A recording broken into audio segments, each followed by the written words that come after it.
لما يبقى عندك صديق مشوهاتي اخلع منه في السريع، ما تكملش معاه لانك هتعاني قدام يا حلو.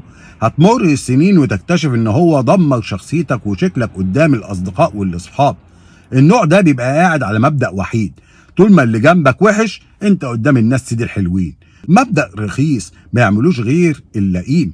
هتلاقيه على طول بيقعد يتريق عليك، واقصد انه على طول مش مرة ولا اتنين، في الرايحة وفي الجاية. كل ما تبقوا قاعدين في أي قعدة لازم ينتقدك، لازم يطلع فيك عيوب، يقول لك أصل هو بخيل، بص أصل هو ملوش في التهريج، يا أخي ده دمه تقيل، ده أصله مش عارف إيه.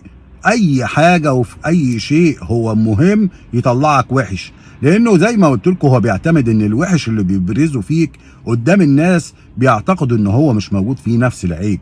الراجل ده يا جماعة مع الأسف عادة بيبقى دمه خفيف، لأنه بيلتجئ إن هو يغلف المواضيع بكوميديا وبضحكة علشان الناس تستقبلها منه في السليم، ومحدش يركز إن هو قد إيه خبيث.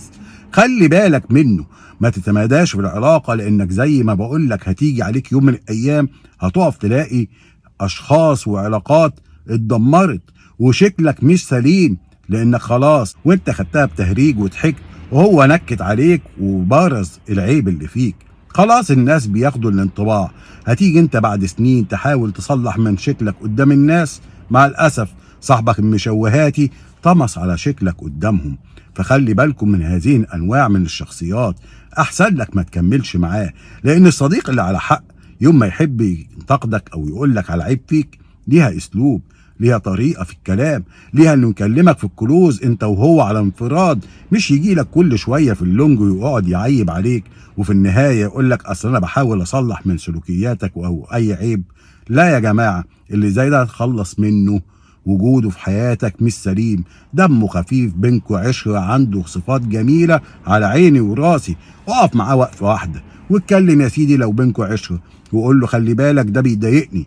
لو انت لقيته بيكمل سلام عليكم واخلع في السريع، اوعى تكمل، لعمره في يوم من الايام هيبكي عليك، ولا انت هتقدر تغير صورة الناس اللي شوهك قدامهم وترجع تقول يا ريتني كنت وقفت معاه ووقفته عند حده.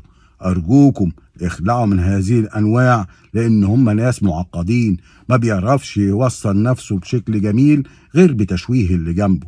لانه بالطبيعي الناس لما يلاقوه يقول عليك انك انت بخيل يبقى اكيد هو كريم، لما يقول عليك انك انت دمك تقيل يبقى اكيد الناس مستقبله ان هو اللي دمه خفيف، لما يقول عليك اصل انت مش جدع يبقى اكيد هو الجدع. عرفتوا الناس دي عايشه ازاي؟ عايشه بالظبط على تشويه اللي جنبه يطلع هو سيد الحلوين. ربنا يصلح حالي وحالكم ويبقى عننا الاشكال دي، ونبقى واعيين ونعرف نفلتر وننقي اصحاب كويسين. السلام عليكم، تتمسوا بالعافيه.